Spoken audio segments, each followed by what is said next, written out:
بسم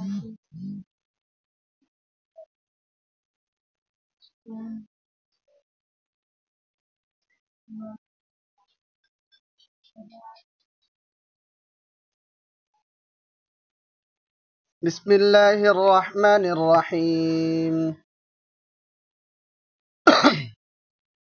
وإذ قتلتم نفسا فادارأتم فيها والله مخرج ما كنتم تكتمون فقلنا اضربوه ببعضها كذلك يحيي الله الموتى ويريكم آياته لعلكم تعقلون এখান থেকে আরেকটা কথা শুরু হচ্ছে এটা হচ্ছে বনি ইসরাইলে একবার এক লোককে মারা হয়েছে মারা হওয়ার পরে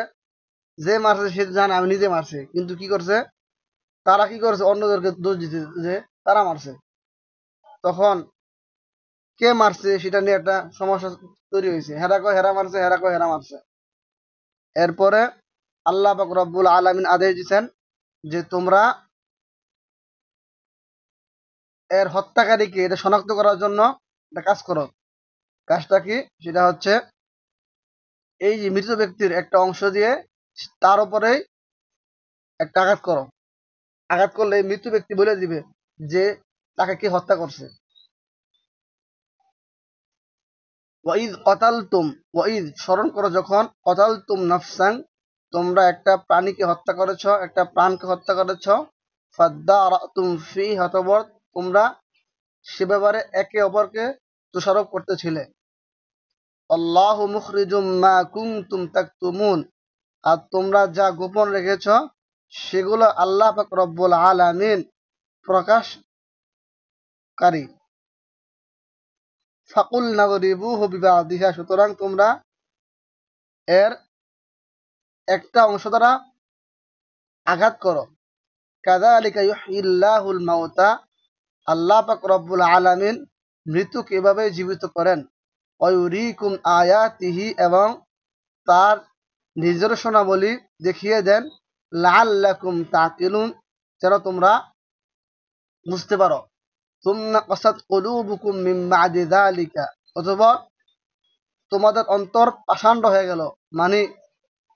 মানুষের অন্তর কি পাষাণ হয়ে গেল আল্লাহ পাক রব্বুল আলামিন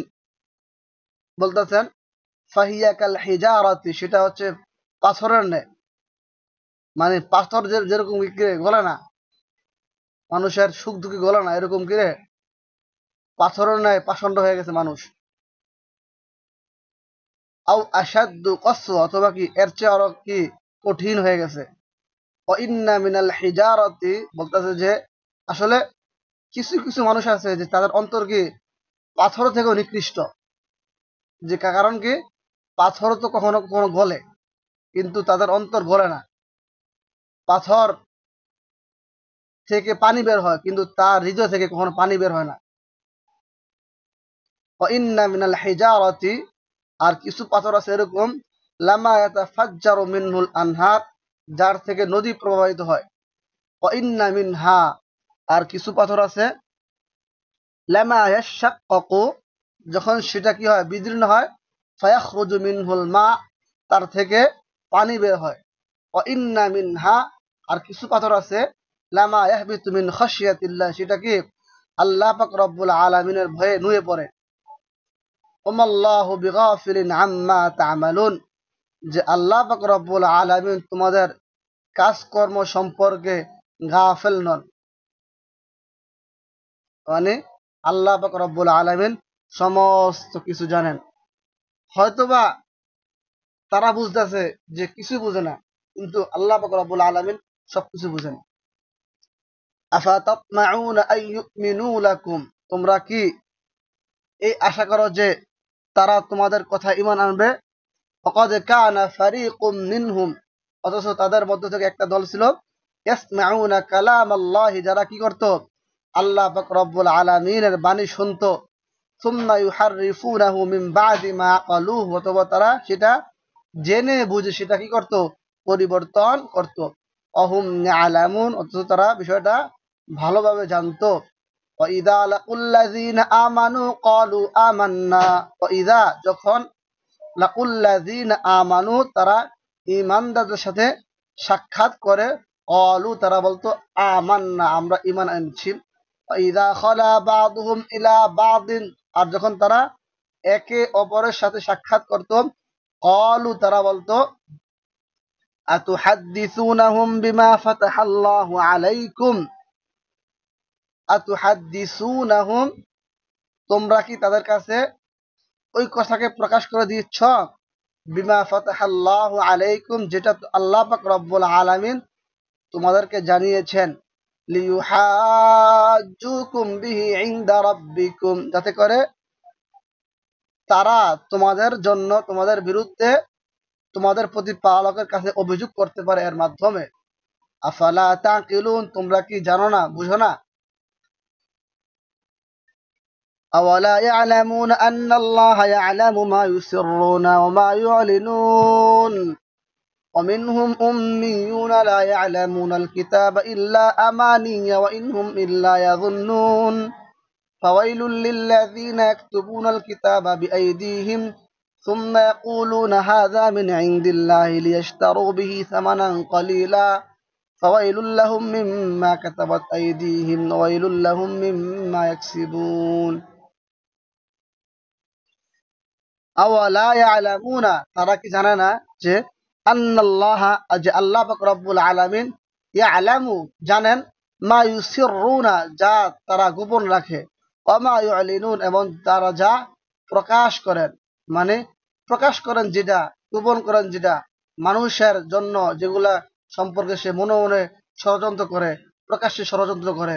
আল্লাহ পাক রব্বুল আলামিন সমস্ত কিছু জানেন। অমিনহুম উম্মিয়ুনা তাদের মধ্যে কিছু লোক আছে উম্মি, কিছু জানে না, লা ইয়ালামুনাল কিতাবা ইল্লা আমানিয়া যে তারা আল্লাহ পাক রব্বুল আলামিনের কিতাবের অর্থ জানে না, কিতাবের সম্পর্কে সে তারা জানে না। ওয়া ইনহুম ইল্লা ইয়াযুন্নুন তারা কি করে, বিভিন্ন প্রকার ধারণা করে, মানে আল্লাহ পাক রব্বুল আলামিনের কিতাব সম্পর্কে তারা জানে না, না জেনে তারা কি করে, বিভিন্ন ধরনের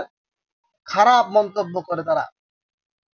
তারা একবার বলে যে এটা হচ্ছে আল্লাহ পাক রব্বুল আলামিনের পক্ষ থেকে না, আরেকবার বলে এটা জাদুর বই, আরেকবার বলে যে এগুলো মুহাম্মদ সাল্লাল্লাহু আলাইহি সাল্লাম নিজে লিখছেন। ফাওয়াইলুন তো সুতরাং আল্লাহ পাক রব্বুল আলামিন বলতেছেন ফাওয়াইলুন যে ধ্বংস হোক ওই সমস্ত লোক, লিল্লাযীনা ইয়াকতুবুনাল কিতাবা বিআইদিহিম যারা নিজেদের হাতে এই কিতাব রচনা করবে, মানে আল্লাহ পাক রব্বুল আলামিন বলতেছে যদি মুহাম্মদ সাল্লাল্লাহু আলাইহি ওয়াসাল্লাম আমার কিতাব তার নিজ হাতে লেখে তাহলে সেও ধ্বংস হোক। তো সব মুহাম্মদ সাল্লাল্লাহু আলাইহি ওয়াসাল্লাম কি লেখছে? লেখে নাই। সুম্মা ইয়াকুলুনা হাযা মিন ইনদিল্লাহি, সুম্মা তবর ইয়াকুলুনা তারা বলে হাযা এটা, মিন ইনদিল্লাহি আল্লাহ পাক রব্বুল আলামিনের পক্ষ থেকে, লিয়াশতারু বিহি সামানান কলিলা, নাউযুবিল্লাহ যে এর মাধ্যমে সামান্য কিছু সে অর্থ সম্পদ অর্জন করবে। ফাওয়াইলুল লাহুম মিম্মা কাতাবাত আইদিহিম আল্লাহ পাক রব্বুল আলামিন বলতেছেন যে ধ্বংস হোক ওই সমস্ত লোক যারা কি করছে, তাদের নিজের হাতের মাধ্যমে এই আল্লাহর কিতাব রচনা করেছে। এখানে নিজের হাতের মাধ্যমে রচনা করেছে মানে কি, এটা তার উদ্দেশ্য না যে যারা কোরআন শরীফ লেখছে, কোরআন শরীফ তো লেখে হাতে লেখছে না এগুলো আগে, এখন না ছাপাইছে না, বরং কি তারা নিজ থেকে কি করছে রে, কোরআন শরীফ বানাইছে। বানাইছে মানে নিজের নিজের বানাইছে। সুম্মা কই ওয়াইলুল লাহুম মিম্মা ইয়াকসিবুন এবং ধ্বংস ওই সমস্ত লোক যারা কি করে এর মাধ্যমে উপার্জন করে। উপার্জন করা দ্বারা এখানে মানে যারা কোরআন পড়িয়ে এর বিনিময় নেয় এদের কথা না। কোন মুফাসসির পৃথিবীর শুরু লগ্ন থেকে কোন মুফাসসির বলে নাই যে কোরআন শরীফ পড়াইয়া তার বিনিময় নেওয়া জায়েজ নাই, বরং এর উদ্দেশ্য হচ্ছে ওলামা ইয়াহুদ, ইহুদি ওলামায়ে কেরাম কি করত, তারা টাকার জন্য তারা কোরআনের হুকুম পরিবর্তন করে দিত। কোরআনে আছে একটা, তারা বলতো এটা না, অন্য একটা আছে। ঠিক তেমনি ভাবে এখানে উদ্দেশ্য হচ্ছে যারা কি করে টাকার কারণে কোরআনের হুকুমকে পরিবর্তন করে দিবে। অর্থাৎ কোরআন আছে একটা, সে মানুষকে বলবে এটা না, আরেকটা আছে, উল্টা পাল্টা বলবে। অকালু, তারা বলে, লাং তামাসসানান নারু ইল্লা আইয়ামান মা'দুদাহ, যে আমাদেরকে নির্দিষ্ট কিছুদিন আগুন স্পর্শ করবে না। মানে ইহুদিদের একটা ধারণা আছে যে তাদেরকে এতদিন মারা গেলে কি এতদিন আগুন স্পর্শ করবে না, এটা ভ্রান্ত ধারণা। কুল, আপনি বলে দেন, আত্তাখাযতুম ইনদাল্লাহি আহাদান, তোমরা কি এ ব্যাপারে আল্লাহ পাক রব্বুল আলামিনের পক্ষ থেকে কোনো ওয়াদা অঙ্গীকার গ্রহণ করেছ? ফালাই ইউখলিফাল্লাহু ওয়াদাহু, সুতরাং আল্লাহ পাক রব্বুল আলামিন তার ওয়াদাকে খেলাফ করবেন না। আম তাকুলুনা আলাল্লাহি মা লা তা'লামুন, নাকি তোমরা আল্লাহ পাক রব্বুল আলামিন সম্পর্কে যাই মুখ দিয়ে আসে সেটাই বলো, মানে না জেনে উল্টা পাল্টা বলো। একবার বলো আল্লাহ পাক রব্বুল আলামিন ওয়াদা দিছে যে আমাদেরকে 40 দিন আগুনে পুরাইবো না, অথচ আল্লাহ পাক রব্বুল আলামিনের পক্ষ থেকে এমন কোনো ওয়াদা নেই যে তাদেরকে গুনাহ করলেও 40 দিন পুরাবে না। হ্যাঁ, যদি তারা নেক কাজ করে তাহলে পুরাবেন না, এটা তো আল্লাহ পাক রব্বুল আলামিনের পক্ষ থেকে ওয়াদা আছে। ঠিক আছে, যান।